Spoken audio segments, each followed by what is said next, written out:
Hi, and welcome to another EBTV Sports Spectacular from the East Brunswick High School Gymnasium. And I'm Stu Kohn, and I'm being joined by senior Jim Ryder.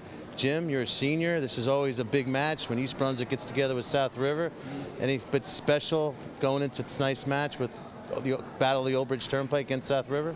Yeah, well, I think it was supposed to be a big match, but I might have to wrestle up to 215 because the folder that I wrestle normally, he's not here, so I'm probably have a heavier match, you know. So that'll give you a better opportunity for a tougher match. Yeah, I wrestled 215 last year, so I'll be used to it. So also tonight, you're a senior.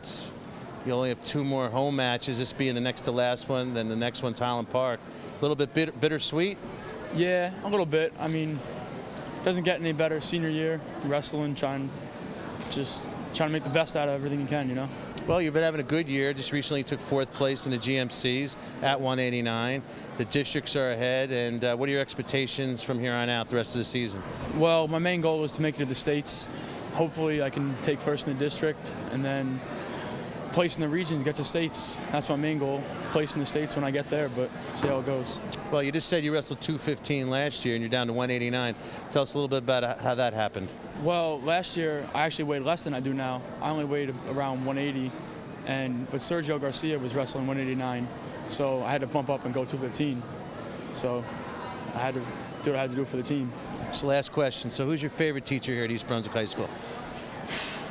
Coach Glenn Vasinko. Good, solid answer. So for Jimmy Ryder and Stu Kohn, we'll be right back with tonight's action.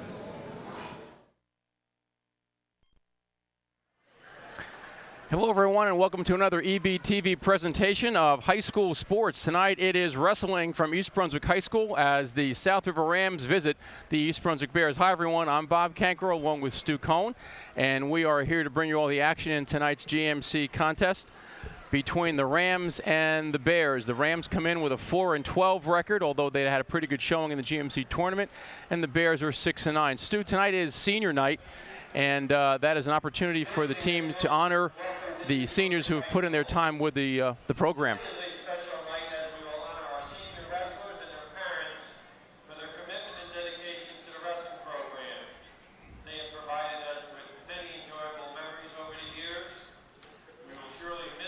Right now, Athletic Director Frank Knoppenberger is introducing going to be introducing the seniors and their parents. And we're going to start with 119 pounds, Brant Shine, and his parents, John Shine and Lori Aloy. Brant has done a nice job with the program. He was not doing too well for the GMC tournament, didn't have a good finish there, but here tonight, working at 119 pounds. 125 is Nick Parabello, the older brother of the Parabello brothers here on the team. His father, Nunzio, and mom, Diane Parabello. 130 pounds, Matt Ackerman, and his dad, Ken, and mom, Suk.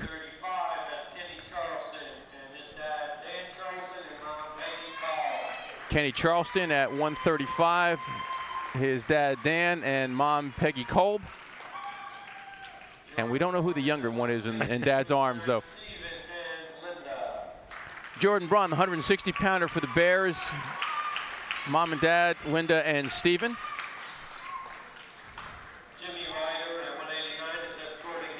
189-pounder, Jimmy Ryder. And Stu, you had a chance to talk with him earlier. His mom and dad, Jim and Marianne. Well, we'll see him up at 215 tonight, but his weight class for the districts will be 189. 215 pounds, Patrick and a manager, Amy, brother and sister, Bream, and mom and dad, Joe and Chris Bream. The unsung heroes, the managers, Jackie McDonald, her mom and dad, Dit and Tim. And the last manager, Maggie Wenz, who has been around for a while, and the Wenz family as well. Bob and Ronnie Wenz, their parents.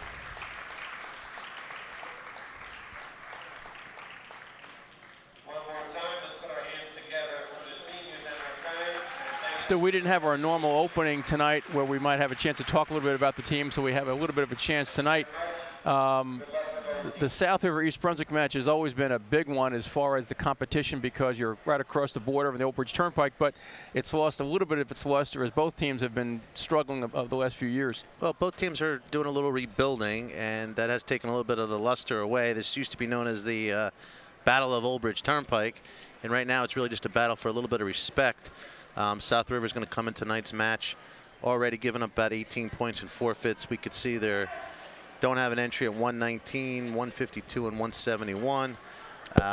One of the wrestlers they're at is Brian Fodor, who recently just took second in the county at 189. In order to give Jimmy Ryder tougher competition, Coach Bazinko is going to move him up to 215 and face Ray Fodor. You know, tonight it's all about a little bit of personal respect.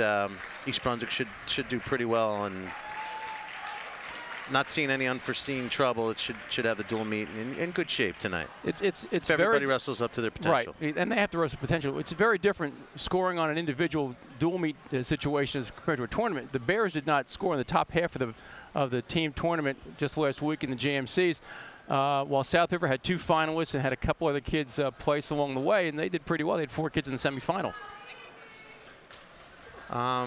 South River has a couple strong points in the lineup. They're led by Adam Mangelli at 125, who just lost in overtime on the buzzer in the county finals very easily, you know, within seconds of being a county champion. And there's the Fodors at 189 and 215, and their heavyweight also had a good tournament, Dan Litz. Dan Litz did very well. And South River's coached by 2 brothers, Bobby and Joey Young, names synonymous in South River wrestling, along with names like the Fodors and Buzzies. These are always names you think of when you think of South River wrestling. Well, Jimmy Young, who is the uncle, correct, of Bobby, was a championship wrestler at East Brunswick. Bobby's father, Earl, was involved with the rec program for a number of years, and he is here tonight, and he and I actually coached against each other in rec.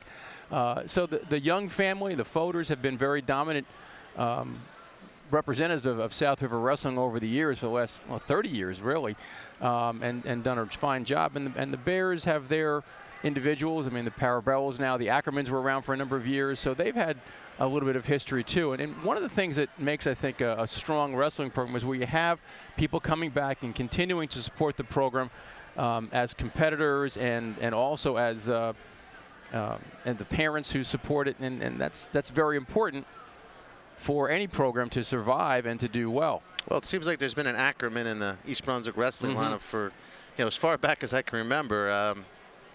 You probably would have a better grip on that than I, but it seems like a good 8-10 years.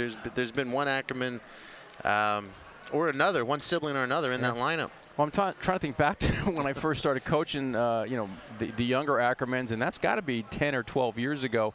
So really, you're right. For about the last 10 or 12, 15 years, there have been Ackermans, you know, Matt in the lineup right now, but before him, Tim, and then before him, Brian, and they were stalwarts in the lineup and did a really good job for that. The Rams are warming up right now on the mat. Our referee tonight is Jimmy McCauley, who also refereed in the finals of the GMC tournament. He's chatting over on the side with Bobby Young right now.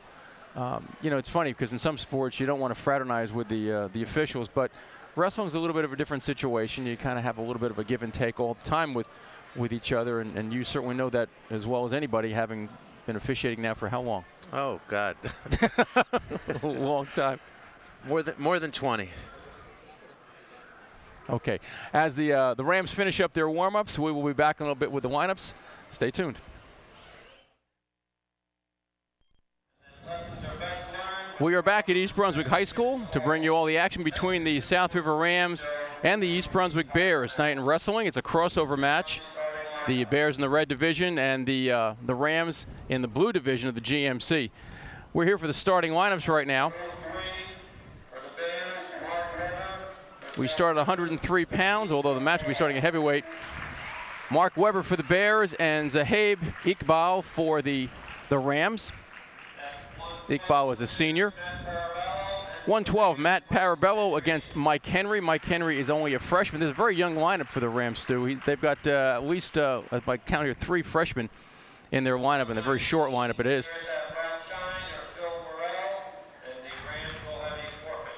119, the Rams don't have any competition, so there's a question as to who will be putting out there for the Bears.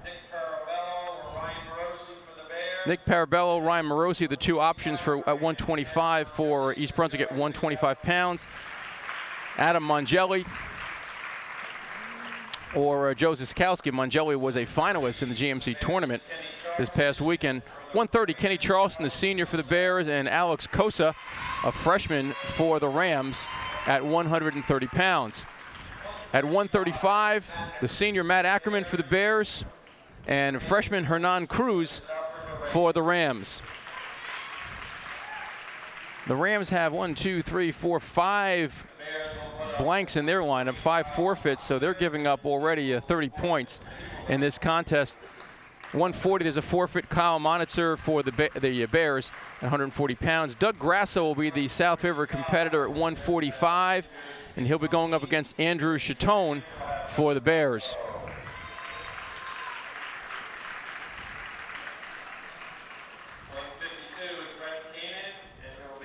Brett Kamen is the wrestler at 152 for the Bears. He will have a forfeit.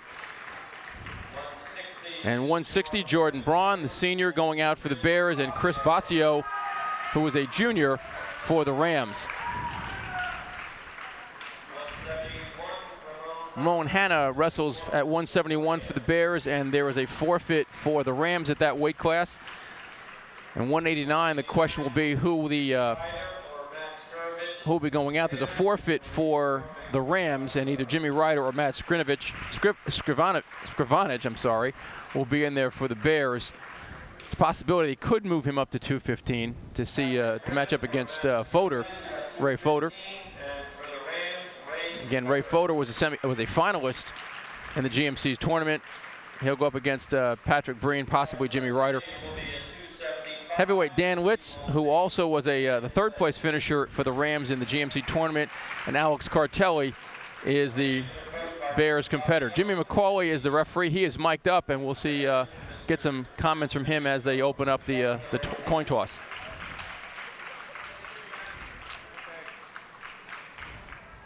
Coach, just make sure you guys are prepared. Shake hands, guys. Looks like all the seniors for East Brunswick are going to serve as team captains Brunswick tonight. will be the home team green. South River, you will be red. Green, your choice. Even bouts. Good luck, fellas. East Brunswick won the toss. They will choose the even bouts. And Stu, as we've often tried to explain to people who are not that familiar with it, what does that mean for a team? The first match we start at will be odd. South River will have to put the man on the mat first. Then it'll follow sequence, and East Brunswick will put the man on the mat first for the even bouts. This affects the strategy a little bit if the team wants to maneuver their lineup around a little. It also affects who has choice of position for the start of the second period. Might be easier to explain that when the situation as we comes come up. Yeah, absolutely. So we're going to start at heavyweight. The weight class we start at is randomly drawn at the time of the weigh-ins. Time of the weigh-ins is 1 hour before the JV. JV being scheduled to start at 5:30. The weigh-ins will be at 4:30. Once the participants make weight, then they could raise their weight, so to speak. And if they were cutting weight or watching their weight, they could certainly, have a snack or a light dinner at that time. Heavyweights, Alex Cartelli for the Bears against Dan Litz. Litz took third place in the GMC tournament with a 4-2 win over Manny Santiago of Sayreville. South River always seems to have a good heavyweight, no matter how off the team is or what state they're at. They always seem to have good weight. And it's Litz who scores first, the 2-point takedown with a single leg takedown on the edge. We'll get a fresh start. They will come back to the middle. Stay set, green, red. Litz will start on top because he was awarded the takedown. Alex Cartelli wrestled a pigtail match. That is a pre-quarterfinal matchup in the GMC tournament where he had a fall over George Vasinas of Metuchen. Litz trying to work a half, jumps to the far side.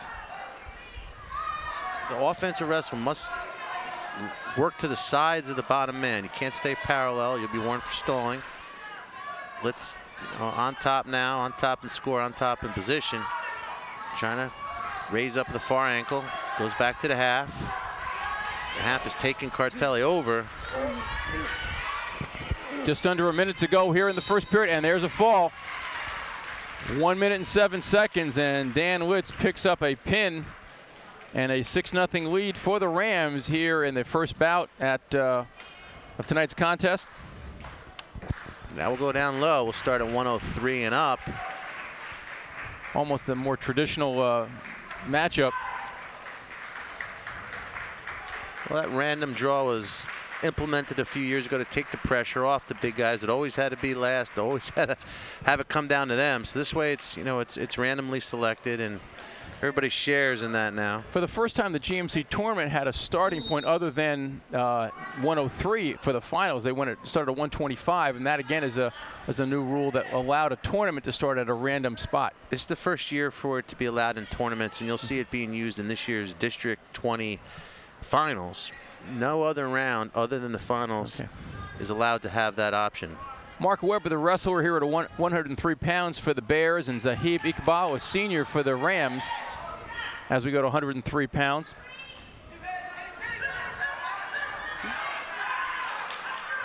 And a takedown by Iqbal. Quickly getting in there, and some back points. No, not just a 1 count by Jim McCauley. 1, 2. Now he's got a couple in there.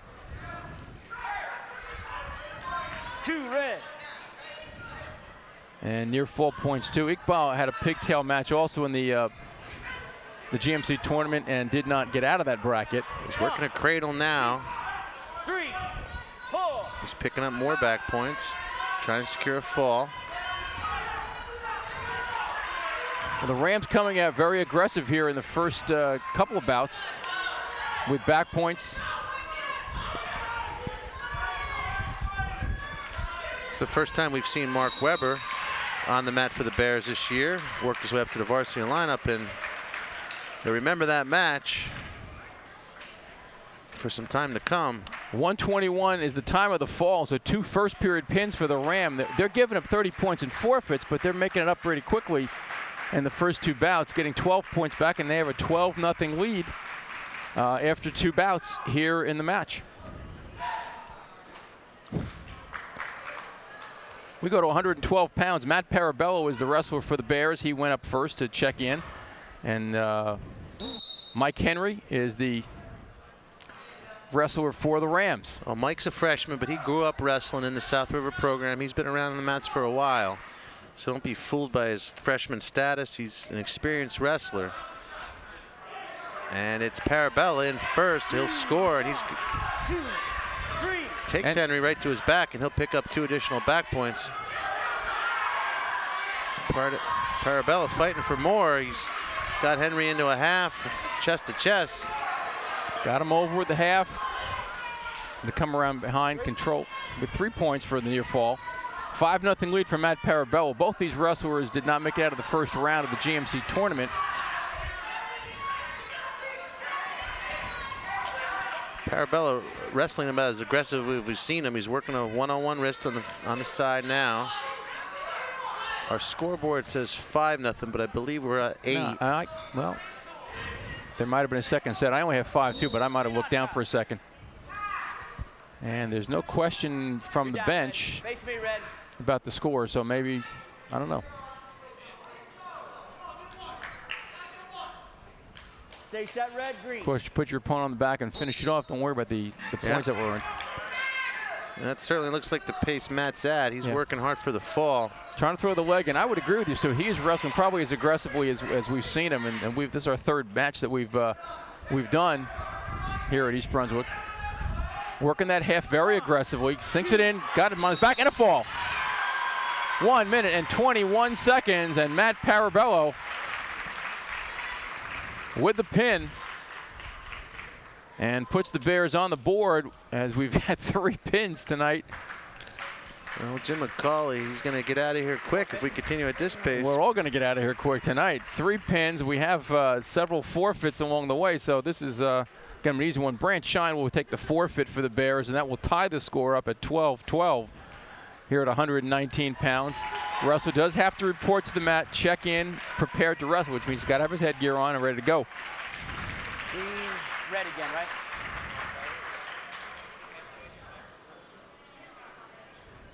Alex Mongelli, the wrestler for the Rams. at 125 pounds. Finalist in the GMC tournament. Lost 4-2 to the champion, Tom Hogan from JFK. Looks like he's taking on Ryan Morosi for the Bears. Easy. 2 red. This spot's usually been wrestled for the Bears by Nick Parabella. So we'll see if Nick's either moving up or getting a night off tonight. We'll have to wait and see. It's all part of the strategy. The other way, Green. The other way, Green. They extended the number of matches that a wrestler can compete in this year, Stu, and that came up in the GMC tournament when a couple of wrestlers from JFK or Stevens, JFK, Stevens, JP Stevens, from JP Stevens backed out of the consolation round, which gave additional points to Sayreville. But you know, coaches do have to consider the how many matches their kids have before they go into the state tournament, and there are still a couple of bouts left for the Bears before they get to the districts. And it's Mongelli working a cradle. Not yet. Not picking up any back points yet.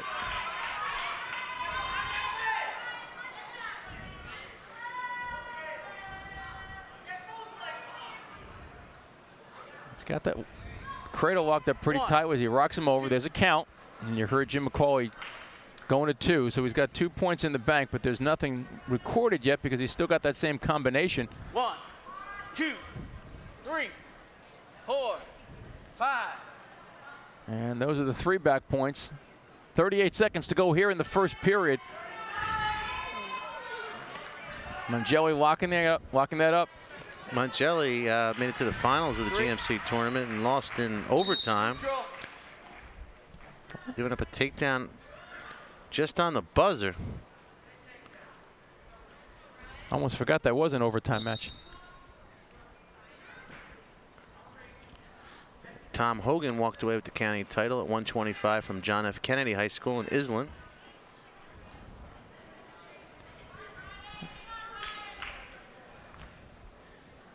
Jeff Peterson was 3rd for Edison. Ryan Sacco was 4th from South Plainfield. Rounding out our top 4. As our first period concludes, it's Mongelli up 5-1 in score. He'll have choice. He'll defer his choice to East Brunswick. And East Brunswick chooses the bottom. I'm not sure they got the right choice on that one, but as it turns out, it really doesn't matter, I guess. Stay set, green, red.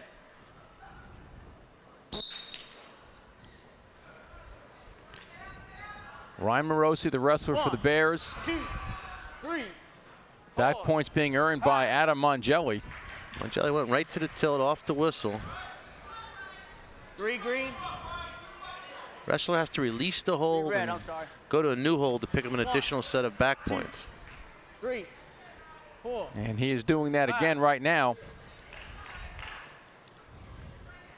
3, red. That extends the lead to 11-1 for Mongelli over Ryan Morosi.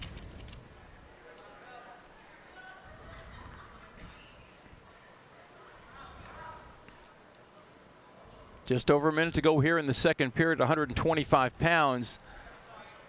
Team score is tied 12-12. The Bears picked up a forfeit. Well, Mongelli very likely can get a rematch in the regions. Green gets set. At least on paper, he could face Tom Hogan again. Hogan in District 19. Okay, red. The top 4 finishers are seeded 1, 2, 3, and 4 from the 4 districts that feed into Region 5, where East Brunswick participates. Most of them, I'm sorry, Stu, go ahead. I believe it's District, I want to say Still neutral. 17, 18, 19, and 20 that go to Region 5. Most of Region 5 is, 50% made up of Middlesex County, which would be District 19 and 20. Most of the Middlesex County schools do go to Region 5 from their different districts. The only few that are in Region 3, South Plainfield, and you had another one, Colonia. And I believe Middlesex. Well, I'm not sure. I think Middlesex does go the other way. You're right. Mongelli on top, 13-2. He's up by 11. If that lead should increase to 15, those of you watching at home, the match will be stopped for a technical fall. Works it over with the cradle again. 25 seconds to go here in the second, and a fall. 3 minutes and 37 seconds of the second period, and we have had nothing but falls and forfeits in this bout. And the Rams take an 18-12 lead. I think we've been wrestling for about 15 minutes, and we've gone through 5 bouts already. Well, Nick Parabella, normally at 125, has moved up to 130. And he's going to take on, it looks like, Joe Zaskowski from South River.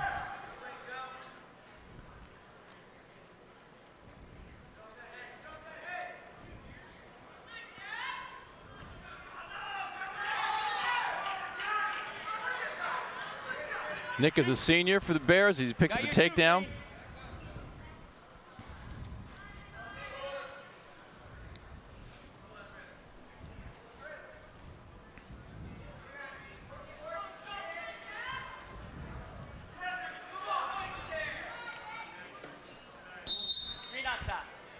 Our team score presently is 18-12, as you see on your screen. Now, Nick lost to the eventual champion at 125 in the GMC tournament. He lost to Tom Hogan in the second round. He had a win over Mike Gattuso of Middlesex in the first round, and then lost to Hogan in the second.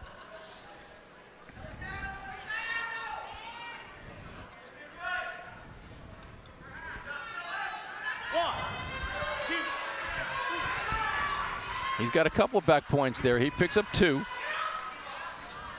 and extends his lead to 4-0 over Ziskowski. Well, thus far, Jim McCauley, our official, spent more time down on the mat than up on his feet. We've had quite a lot of turns to the back. He's been pretty quick on the counts. I mean, fair, but quick. Getting it as, again, Parabella goes to the half.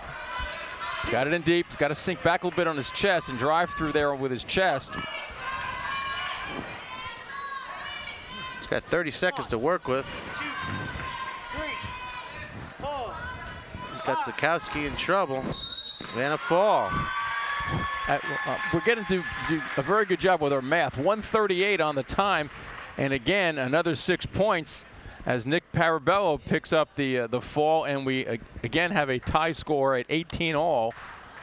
Pins and forfeits the whole time. If you're watching at home, a wrestling match is 3 periods. We just haven't seen the third one yet. We've barely gotten into the second. It's Kenny Charleston also moving up. He'll go 135. And he's going to take on Alex Kosa, a freshman from South River. And certainly that name Kosa is synonymous in East Brunswick. His grandfather, Lou, a longtime coach and teacher at East Brunswick High School. And Lou is here tonight. I saw him earlier. I'm not sure where he might be sitting as Kenny gets the takedown.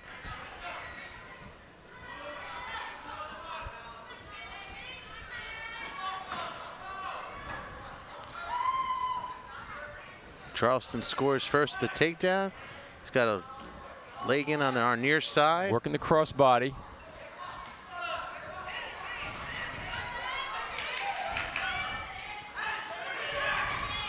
Brings him down, and they go out of bounds.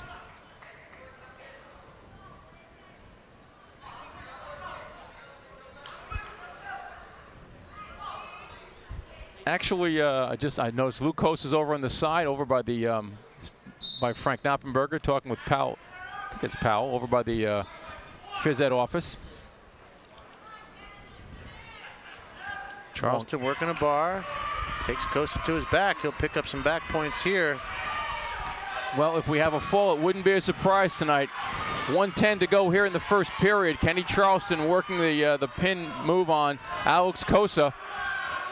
Got to watch that arm coming up pretty high.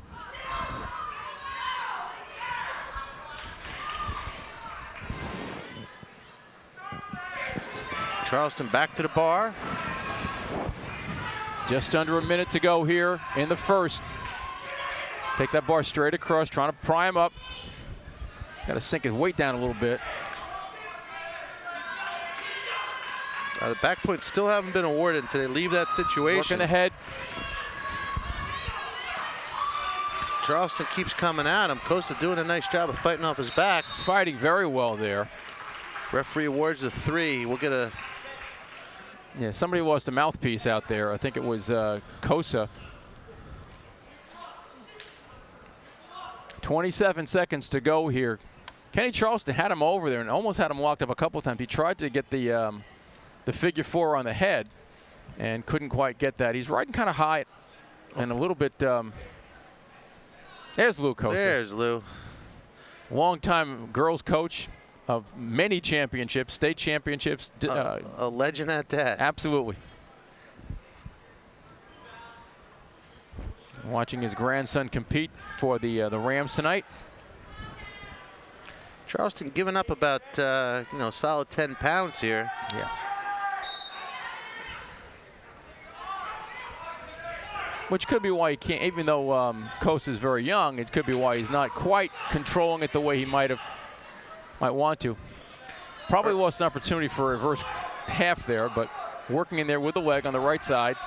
Kenny, a senior, earlier tonight during senior night, the parents were introduced. Dan Charleston, also a former East Brunswick High School graduate, Kenny's dad, and a fine athlete of his own here at East Brunswick High School, a baseball player, pitcher.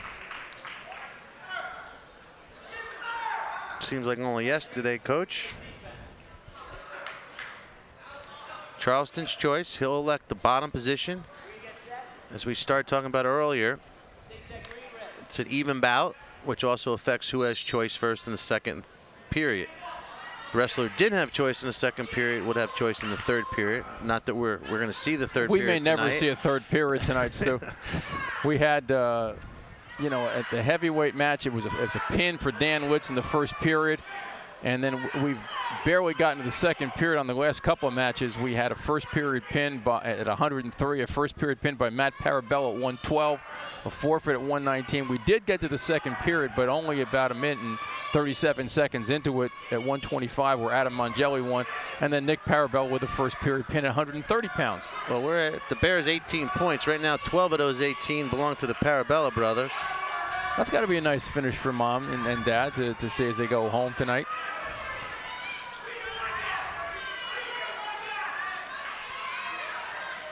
Charleston trying to pop his head out. He does not have the reversal yet, as control is still in Kosa's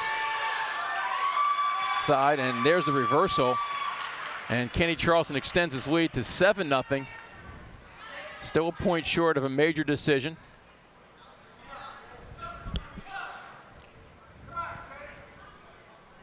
And if they can continue this bout for another 41 seconds, we'll have the longest bout of the night. Kosa comes up, and Charleston lets him go. 7-1 is the score, as you can see on the screen. Kenny Charleston of the Bears leading Alex Kosa. It's always nice when you're an official and one team wears the red singlets and one team wears the green singlets. Always a good. It's funny because the first match we did this year was J.P. Stevens and East Brunswick, and both were in green. That's always a bit of a hassle. Then it was Edison, which is red, against the Bears, red and green, and again a break up here because it can be very confusing, especially when you got a lot of rolling around. And we do have now officially the longest bout of the night as we make it finally to a third period. Kenny Charleston with a 7-1 lead here at 135 pounds. When we can, we like to inform you about the rules of wrestling. Mm-hmm. If you are watching at home, the green is normally would designate the home team. Will you see officials make the home team red? Obviously, you'll see them do that maybe at Edison or maybe even South River, just to make it a little bit easier. But by definition of the rule book, the home team will usually score green. Kenny Charleston did have a win in the GMC tournament. He had a pigtail bout against Miguel Rodriguez of New Brunswick, and he had a fall in 254 as they roll through. And there were back points there for Kosa. I'm sorry, reversal for Kosa. 2 reversal. And the score now 7-3. Alex doing a nice job. He's freshman on the mat taking on a senior, and he's not giving away anything. He's fighting for everything he's got out there, and it's Kosa now on top, virtue of the reversal. Minute to go here in regulation, 7-3. So it's safe to say this is one time Grandpa Lou is putting his green blood aside and rooting for the South River Rams. Well, blood is definitely thicker than water. I'm sure that's always a tough spot to be in. Oh, absolutely. Guess that's what it's like for Archie Manning, huh? Yeah. As we get a look at Bobby Young, head coach of South River.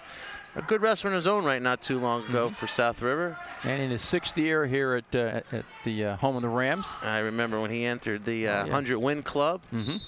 A feat that's a little bit easier to achieve today than it was a few years back. Now a wrestler can, we talked about bouts. A wrestler can wrestle 30 bouts going into the districts. So right there, you have the potential for 120 wins just in dual meets, not counting districts and regions and states. So it's not uncommon. You're going to see wrestlers hit 100 and 150 wins now. It's a good point. Now they've extended the season, in essence, for wrestlers and giving them that number of bouts. I just saw a wrestler take 100 wins, and I was impressed because he was only a junior. Now I got to be on the spot and think of who it is. And as Costa is warned for stalling, top man, as we alluded to earlier, at heavyweight, he must ride out to the sides. The referee felt Costa's riding parallel. He's warned for stalling. When the wrestler is warned for stalling on top, the action is stopped. When the wrestler is warned for stalling on bottom, the action continues. Well, the action's going to stop right now as Kenny Charleston holds on for a 7-3 win over Alex Cosa. Nice job by Cosa, and a win by Charleston. First match to go the full 6 minutes, 7-3 the final, and the Bears extend the lead 21-18. Now here's an interesting situation at 140 pounds. They're going to put out Matt Ackerman. Well, Coach Pazinko doing a nice job trying to get all the seniors in the lineup tonight for senior night. Okay, we're also going to move up a wrestler for the Rams too. It looks like Hernan Cruz. Oh wait, not. Okay, we got a little bit of confusion. We're going to get it straightened out. We do know it's Matt Ackerman on the mat for East Brunswick, and I'm going to guess we have Hernan Cruz for South River. We'll see if we can get that clarified. So another freshman takes the mat for South River. South River 4-12 on the season. East Brunswick comes in 6-9, and it's Matt Ackerman on the takedown. His score first. Well, here's the situation. Matt is really moving up a little bit. He wrestled at 130 pounds in the GMC tournament. That's where he's been most of the season. Now he's up at 140 tonight for this bout. Well, the wrestler can compete one weight class above where he weighs in. But an interesting side tidbit is once a wrestler moves up 2 weight classes, he's now raised his own certification and cannot go back to the original weight class, even though he might be certified that. That I didn't know. Matt finished in 7th place with a win over Jeff Conroy of South Plainfield in the 7th-8th place bout. He also had wins over Devin Coates of Edison. I'll put that in layman's language. should Matt had been certified at 125 and wrestled 140, he would never be able to go to 125. The lowest he'd ever be able to go. Cruz turns in on him, and Matt takes him to his back. Has the reverse half in there, but cannot lock that up. Cruz trying to turn away. Seems to be doing a pretty good job of doing just that. Jim McCauley, our official, was nice to have one of the state's finest on the mat for East Brunswick and South River tonight. He has officiated the state finals and, as you alluded to earlier, the county finals, and makes a difference having a quality official on the mat. Both coaches probably feel a little more content. Absolutely. Matt driving that half across and putting Cruz on his back. And a fall. Matty Ackerman with the pin at 1:53 of the first period. So that little aberration with Kenny Charleston going 6 minutes. We're back on track again with a 6-point result, and the Bears pull out ahead by 9 points, 27-18, with the fall by Matt Ackerman at 140 pounds.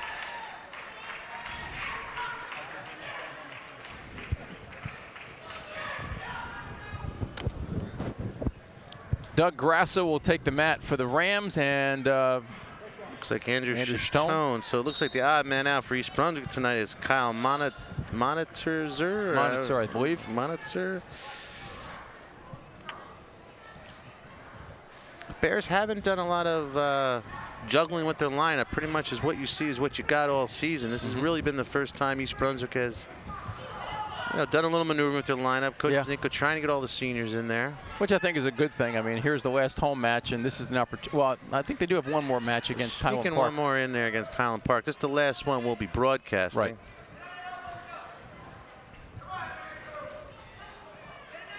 You and I just recently worked together with the county finals, and maybe if Pete's listening, we could talk him into airing that in East Brunswick. On the dump, and Chaton gets the takedown over Grasso at 145, a 2-0 lead, just over a minute to go.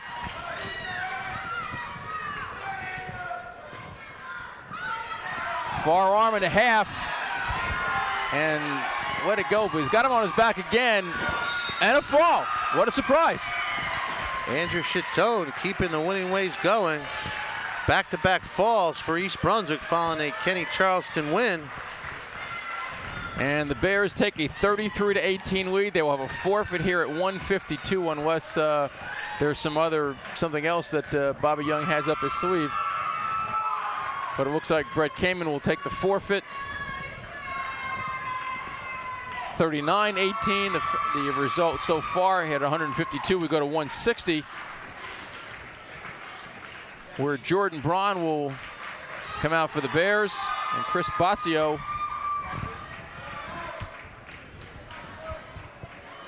Okay.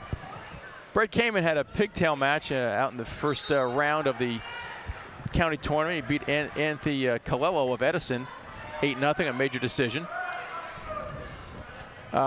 Again, just to mention that the pigtail is a preliminary match because you have a 16-person bracket. We have 22 teams wrestling in the county tournament, so there are going to be some extra bouts that have to whittle down the field.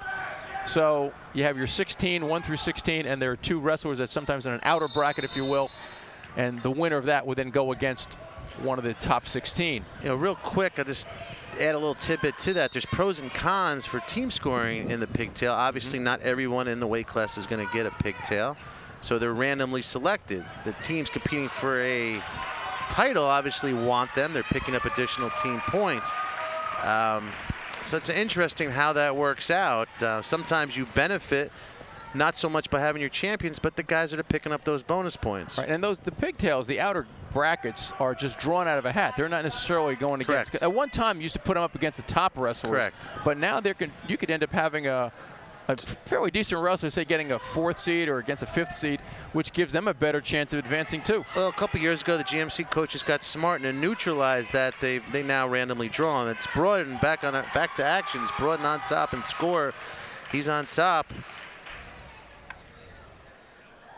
I think he looks like he's got Jimmy Ryder's sneakers on tonight. Those fluorescent green battery operated sneakers we've seen. Jordan's had an outstanding senior campaign for East Brunswick. Unfortunately, in the GMCs, he had an unfortunate loss. He was upset. He went in there as the 4th seed and unfortunately was knocked out early. And he's got revenge in mind now. He's got the bulk of the season coming up, the districts where he really could prove himself, and hopefully sometimes that loss serves as a motivation factor to come back. Yeah, he was upset by Derek Jordan of JFK in a very close 9-8 decision. But for what it's worth, Jordan did go on then to beat the semifinals. So he was, wrestled a pretty decent kid. Well, unfortunately, Jordan's upset came Friday night where you're not eligible for the wrestleback situation, as Braun is working for a fall here. He needs to sit through. He just ran out of time. 3 points on the back, and Jordan Braun takes a 5-0 lead into the second period. Coach Bzinko credits Jordan as a hard worker and good team leader, and he'll miss him next year in the lineup. He's been a solid spot throughout the season. And now I was going to say the same thing. Very solid performer. Gives you 100% as he gets the reversal very quickly and puts Basio on his back. Basio will be down there for a while if Braun can stretch that out. 1:40 to go here in the second period. Well, Braun needs to sag back a little. He needs to reload it. There he does. He fixes it up a little. Now he needs to arch his back like he's doing. Get off those knees. Lift that leg up.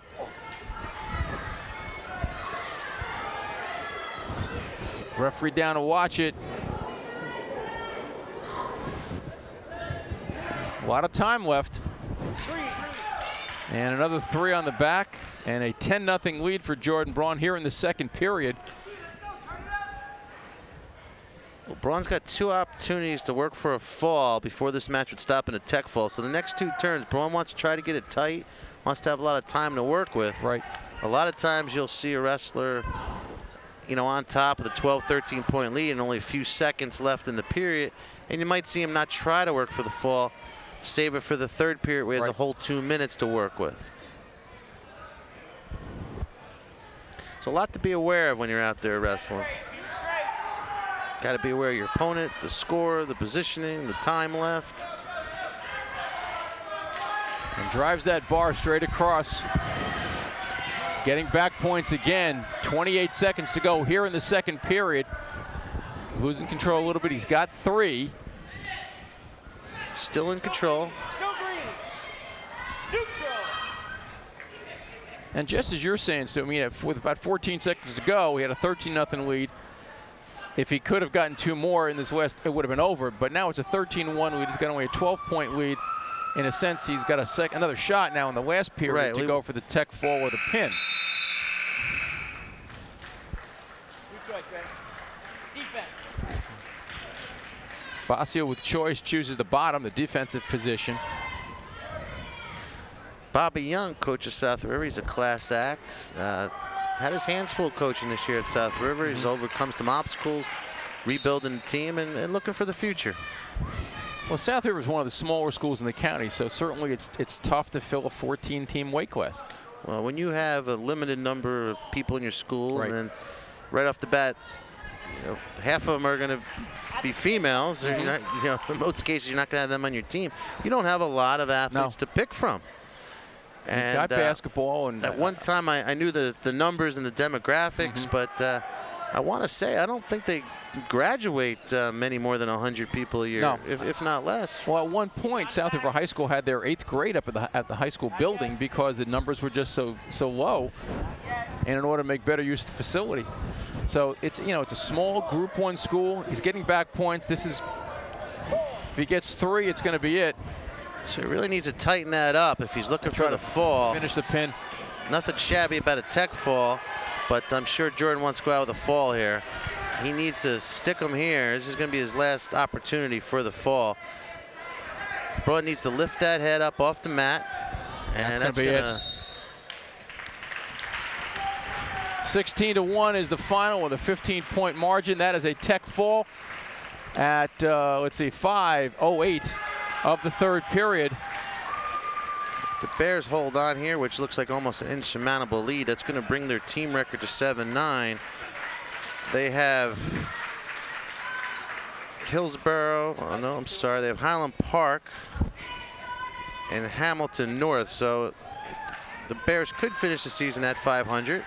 Ramon Hanna takes the forfeit at 171, and that lifts their score to 50-18.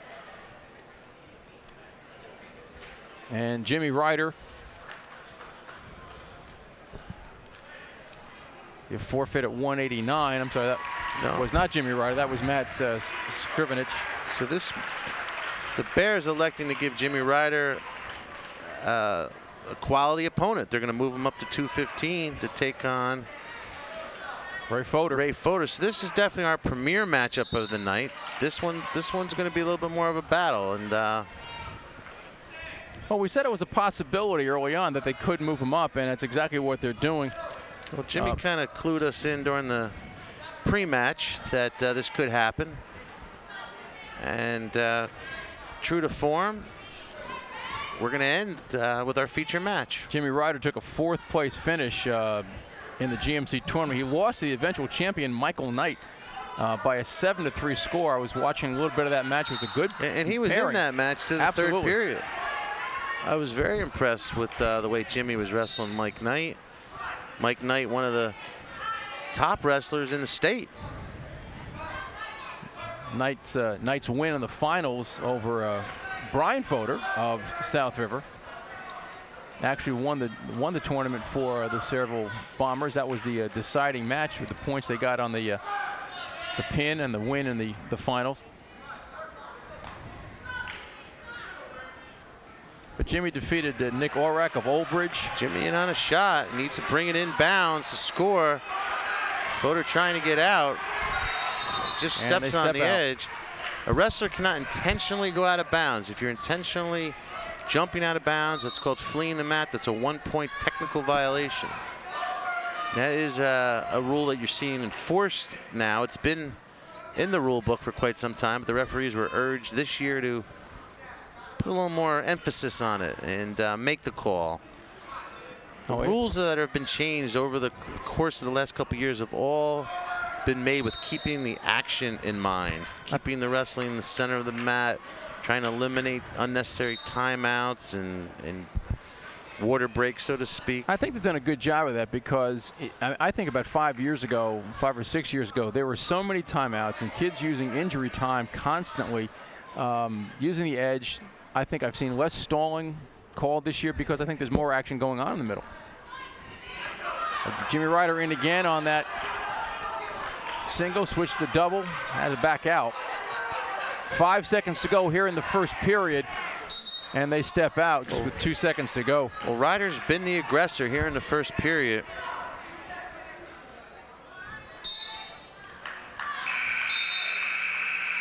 And those of you, as we alluded to earlier, that know wrestling, that Fodor name, that's another name that's been around South River Wrestling as far back as I can remember. The other way, Green, the other way. Well, after winning 3 of the first 5 bouts by falls, that's been the end of the scoring for South River as the Bears have come up with a number of forfeits, but also as a caution on Fodor, but also with pins and other wins along the way. In fact, Coach, when I wrestled here at East Brunswick, I wrestled, if you can remember, Billy Fodor. Billy Fodor. And it's Ryder out for 1. The nice stand-up escape. Textbook stand-up by Jimmy Ryder. Did a nice job. Hand control, got his hips out, cut the corner. Just like they're taught in practice. 1-0 is the score here early in the second period at the last match of the night at 2:15. Jimmy Ryder moving up. You got to give Ryder some credit, having the discipline to go down in weight class from 215 last year. That's always a tough call to make. Do you move a kid up? Do you move a kid down? What is their ideal fighting weight, if you will? And a lot of times a kid will benefit from dropping down a little bit, losing some of the baby fat and working at a lower weight, and sometimes it's just helpful to stay exactly where you are or just losing a couple of pounds to make the weight class. Gets in, shoots a single. No points awarded yet. Nice job by Ryder, working up to his feet, and a good hold by our official. Reacted quickly there. Good job. Jimmy is doing a nice job. Quick job by Jimmy Ryder getting those wrestling sneakers off Jordan Braun and getting them on real quick. I think they had another set of batteries for this one. Well, he's got these turned up to high. That's why we're getting a little more neon glow out of these. Jimmy's been trying to get in on the legs. He's not going to do the upper body stuff, although certainly he is a strong competitor. But trying to get in, he's gotten a couple of shots in on the single and the double. And one thing we haven't really talked about all season long, Coach, is the fact that in wrestling, they're required to wear headgear. And now this year, any wrestler with braces is required to wear a mouthpiece. Okay. Mouth guard, I should say. And it's Ryder doing the work. He's just not finishing. Got to finish it and inside. Fodor, who's toying with fleeing the mat, kind of did a nice camouflage acting job of making it look like he wasn't, but he went right to the edge, and it's Ryder who's got the single. He's got it in the air. He's got to try to cut out that other leg, and those legs are like tree trunks. And they will finish up in that position. It's going to be Fodor's choice. My guess is he'll take bottom. Yeah. Why do I see this match end in 1-1? Let's see what Jimmy can do. Jimmy's been the aggressor on the feet. He just hasn't been able to finish his shots. Don't believe we have had a stalling warning yet. Nope. Nope. So we'll see if Ryder's going to elect to ride him and try to turn him, or let him go and try to work for the takedown. Ray Fodor took a 6th place finish in the GMCs, losing in the 5-6 matchup to Marek Zwast of Metuchen. Well, Ryder's been the aggressor. It seems like Fodor's been pacing himself. Yeah. Maybe trying to save a little in the tank. Ryder needs to work to the side. Jimmy McCauley's not one of the speedsters with the stall call. Right. So that might work sometimes for you, sometimes against you, but he is consistent. And that's what most coaches want. They just want to know what they're going to get from the referee, whatever the call might be. You know, we talked earlier, but this is a match, South River, East Brunswick, you know, whether it be at South River, East Brunswick, always, you know, full to capacity, both sides of the bleachers. Always a little melee, a little excitement somewhere was going to go on, somewhere in the bleachers. And it's just lost his luster, you know, both teams going through some rebuilding periods. Times have changed a little bit. And again, you know, we were saying, I was talking with some of the other coaches, that there's so much for people to do these days, whether it's, you know, TV, entertainment, otherwise travel. And it's, you know, you just don't get the draw as it was anymore.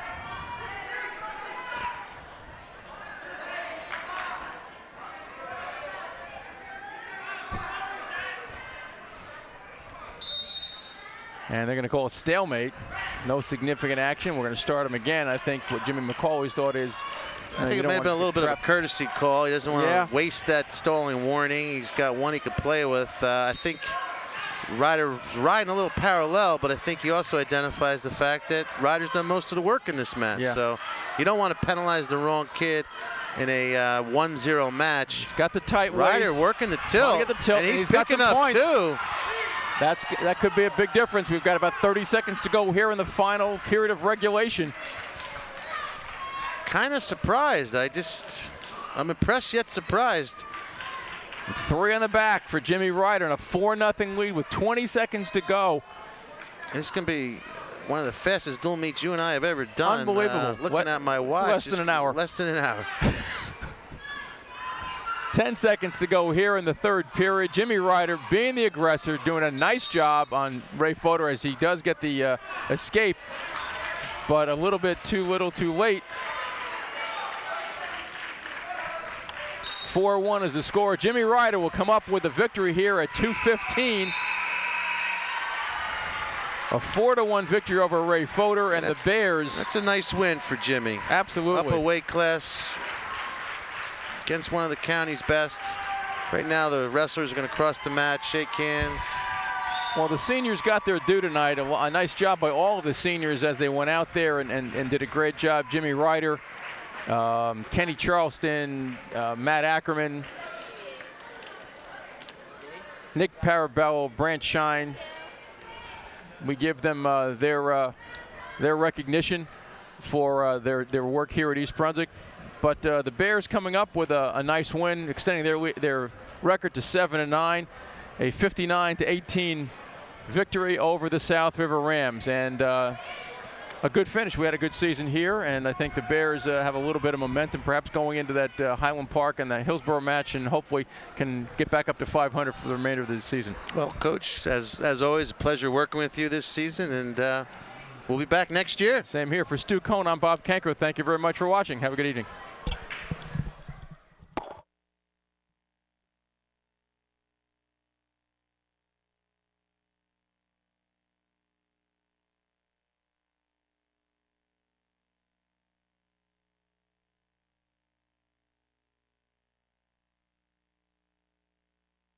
The bids and then just pick whichever